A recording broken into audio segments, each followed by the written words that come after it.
Sir, सबसे पहले तो आपको बहुत-बहुत मुबारक और स्वागत। धन्यवाद।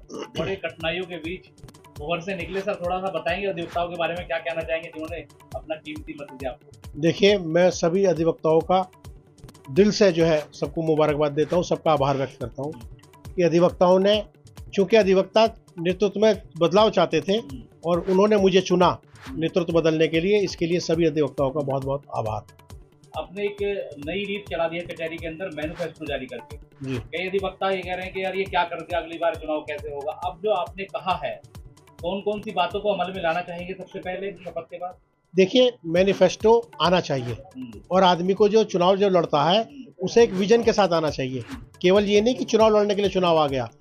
हमने मैनिफेस्टो दिया है, मैनिफेस्टो में हमने पॉइंट दिए हैं और मेरा पूरा प्रयास रहेगा कि मैं उस मैनिफेस्टो को ज़्यादा से ज़्यादा पूरा कर पाऊँ।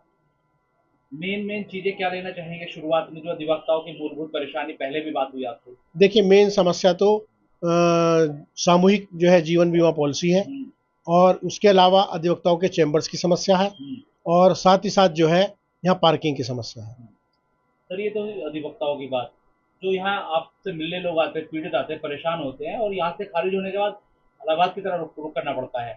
ई-फाइलिंग भी ठप पड़ी है और क्या प्लानिंग है सर, कैसे न्याय सस्ता सुलभ मिल पाएगा? कुछ सोचा है सर? देखिए, सस्ता और सुलभ न्याय के लिए ज़रूरी है कि इलाहाबाद हाई कोर्ट जो है वो 4 बेंचों में विभाजित हो और जब तक वो 4 बेंचों में विभाजित नहीं होगा, जब तक उत्तर प्रदेश की स्थिति खराब रहेगी। आप जानते हैं कि उत्तर प्रदेश की इलाहाबाद हाई कोर्ट की बेंच के अंदर लोगों के कई-कई महीने फ्रेश के नंबर नहीं आ रहे हैं। लोग परेशान हैं, लोगों की न्याय व्यवस्था से विश्वास उठता जा रहा है। यहाँ तक कि सुप्रीम कोर्ट ने भी अभी कुछ दिन पहले जो है चिंता जताई थी कि हमें इलाहाबाद हाई कोर्ट पर चिंता हम व्यक्त कर रहे हैं। तो ये ज़रूरी है कि इलाहाबाद हाई कोर्ट 4 बेंचों में विभाजित हो। ये तो सर जग जाहिर है कि इलाहाबाद हाईकोर्ट पर लोड ज़्यादा है और जो तमाम जनप्रतिनिधि हैं उनसे आप बात भी करते रहे हैं पूर्व में, लेकिन कुछ हो नहीं पा रहा। दिक्कत यह है कि पश्चिम उत्तर प्रदेश के जनप्रतिनिधि केवल और केवल उतनी स्ट्रॉन्ग तरीके से उस बात को नहीं उठाते, वो केवल इस बात को उठाकर इतिश्री कर लेते हैं, जबकि उन्हें लगना पड़ेगा, पश्चिम उत्तर प्रदेश के लिए उन्हें जुटना पड़ेगा, वही एकमात्र हल है। स्ट्राइक जो है कोई हल नहीं है। सर, पक्ष विपक्ष में बटकर रह जा रहे हैं जनप्रतिनिधि। मेरी हरेंद्र मलिक से कल बात हुई और ये मैंने कहा कि पश्चिम उत्तर प्रदेश में हाईकोर्ट बेंच आनी चाहिए, बड़ी परेशानी, आप लोग क्यों नहीं बात करते? तो उन्होंने कहा कि गवर्नमेंट चाहे तो हो जाएगा, सरकार सत्ता दोनों उन्हीं की है और वो चाहे तो प्रदेश को दो भागों में बांट सकते हैं, तो हाईकोर्ट बेंच अपने आप आ जाएगी। नहीं, हरेंद्र मलिक जी ने बिल्कुल ठीक कहा और मैं तो ये कहना है कि प्रदेश को भी 2 भागों में नहीं, प्रदेश भी 4 भागों में बटे। जितना छोटा, देखिए, सेंट्रल गवर्नमेंट ये कहती है कि जितनी छोटी-छोटी यूनिटें होंगी उतना बढ़िया विकास होगा। मेरठ में जो कोर्ट्स हैं उनको भी जो है मवाना, सरदना, मुंसिफ कोर्ट है ताकि लोगों को जल्दी न्याय मिल सके। लेकिन गवर्नमेंट की दोहरी नीति है, मतलब जिला जज मेरठ के यहाँ से आप मवाना और सरदने के अंदर मुंसिफ कोर्ट आपने स्थापित कर दी, ठीक है, न्याय पास होना चाहिए, सुलभ होना चाहिए, लेकिन यही पॉलिसी इलाहाबाद हाईकोर्ट के संबंध में क्यों लागू नहीं की जाती? सर, ऐसी क्या वजह मानते हैं, आप अध्यक्ष हो चुके हैं, कि पश्चिम में नहीं दी जा रही है? ऐसी कौन सी मजबूरी है गवर्नमेंट की, मान लें? कुछ नहीं, गवर्नमेंट की और हमारे जो है नेताओं की इच्छा शक्ति की कमी है। तो आप ऐसे नेताओं को अप्रोच करेंगे, कहेंगे, और जहां ऐसे नेताओं को अप्रोच करेंगे सर? देखिए, मैं लॉबिंग करूंगा, हम जो है लॉबिंग करेंगे ताकि जो है हमारी बात जो है भारत सरकार सुन सके। और कहीं ना कहीं देखा गया पिछले काफी समय से जो आपके हाईकोर्ट बेंच की मांग को लेकर जो मुखर होकर सैटरडे में भी प्रोग्राम होता था, वो ठंडे बस्ते में है सर। हाँ, मैं इस बात को मानता हूँ कि सेंट्रल इलेक्शन कमेटी में शिथिलता आई है और मेरा ये प्रयास रहेगा कि सेंट्रल इलेक्शन कमेटी में जो शिथिलता और बिखराव है उसे दूर किया जा सके। जो केंद्रीय संघर्ष समिति है सर, देखा जा रहा है कि उसमें भी फूट पड़ी है सर, कैसे? मैंने यही तो कहा, केंद्रीय संघर्ष समिति में जो बिखराव है उसको, बिखराव को खत्म करके उसे दोबारा से संगठित करना और मजबूत करना। कैसे हो पाएगा सर? हम डिस्ट्रिक्ट में जाएंगे, हम वहाँ के नेतृत्व से बात करेंगे और उन्हें इस बात के लिए राजी करेंगे कि सेंट्रल इलेक्शन कमेटी इसी तरीके से पहले काम करे जैसे पहले वो करती थी। मेरठ कचहरी में सर आपको भर भर के लोगों ने वोट दिए हैं, अब ये लोग बड़े आस लेकर बैठे कि हमें भी चैम्बर मिलेंगे सर, कैसे सफल हो पाएगा? 1 साल का समय तो कम है। नहीं, देखिए, 1 साल का समय कम जरूर है, लेकिन इच्छा शक्ति कम नहीं है। हम इस बारे में जो मेरठ के एजे साहब हैं और माननीय जस्टिस पंकज मित्तल साहब हैं जो मेरठ से बिलोंग करते हैं, उनका बड़ा झुकाव है कि मेरठ में जो है अधिवक्ताओं के लिए चैम्बर्स हों। एक स्कीम वो पहले भी लाए थे, तो मैं कोशिश करूंगा कि मेरठ में बहुमंजिला अधिवक्ताओं के चैम्बर्स की स्थापना हो, वो बने। सर जो नया पैनल बनकर ये तैयार हुआ है सर्व समाज का, क्या लगता है कि भविष्य भी आप ही का है और वर्तमान भी आप ही का है? देखिए- और इसी हिसाब से आप योजना बनाएंगे? देखिए, अब जो योजना बनेगी वो सभी अधिवक्ताओं के लिए बनेगी।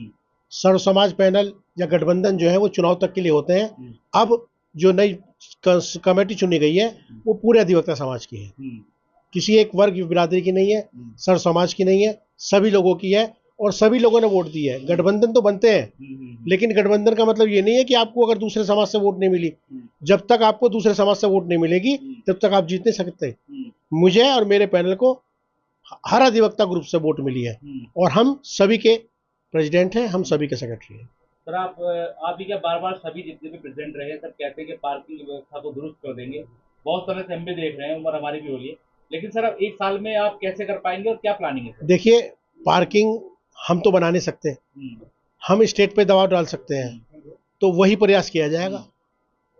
हम मिलेंगे जनप्रतिनिधियों के साथ मुख्यमंत्री महोदय से और कहेंगे कि मेरठ में जो है जो कचहरी का जो एरिया है वहाँ पार्किंग की व्यवस्था करें। सर यहाँ कलेक्ट्रेट भी है, कप्तान का ऑफिस भी है, आवास भी है और मेरठ जिला पंचायत भी है, सारी चीजें हैं, लेकिन उसके भार ज्यादा है कचहरी के ऊपर, तो इतने लोग आते हैं सर, पार्किंग की व्यवस्था को अब तक 100% होनी चाहिए पार्किंग की व्यवस्था। ये कमी है। मैं 2015-16 में यहाँ जनरल सेक्रेटरी था, तत्कालीन डीएम पंकज यादव जी थे, उन्होंने एक प्रस्ताव भेजा था स्टेट गवर्नमेंट के लिए कचहरी के अंदर पार्किंग बनाने के लिए, लेकिन समस्या ये हुई कि उसके बाद उसको जो है फॉलो अप नहीं किया गया। तो मैं कोशिश करूंगा कि मैं अब पहले दिन से ही इन सब चीज़ों को लेकर चलूं। सर जो ई फाइलिंग की हमने बात की थी, और क्या लगता है कि शपथ के बाद कितना समय लगने वाला है उसमें, जो कहीं ना कहीं कुछ काम शुरू हो? देखिए, मैं इसके संबंध में जहाँ जहाँ चीज़ें अटकी हुई हैं उनके संबंध में जानकारी लूंगा और उसके बाद मैं इसमें प्रॉपर कार्य करूंगा। और मुझे लगता है कि ये प्रशासनिक की बजाय जुडिशियल मैटर ज़्यादा है। बहुत शुक्रिया sir. Thank you. Prem hospital and modular test tube baby centre पिछले 30 वर्षों से निरंतर आपकी सेवा करते हुए अब और भी बेहतर रूप में बिजली बम्बा बाईपास पे भी। State of the art infrastructure, 24 घंटे इमरजेंसी एवं ICU, gynaecology, obstetrics, laparoscopic surgery, laser surgery, cosmetic surgery, infertility, paediatrics, NICU, trauma आदि एडवांस्ड सुविधाओं के साथ कैशलेस सुविधा उपलब्ध है। Prem hospital, inspiring healing, empowering lives, near Shoprix mall, Bijli Bamba bypass, Meerut. Swami Vivekanand Subharti University, one of the leading universities of North India. 250 acres campus, 220 plus professional and vocational programs, 20,000 plus students, state of the art infrastructure. Come and give wings to your career with Swami Vivekanand Subharti University, where education is a passion. NH58, Meerut, Delhi, NCR.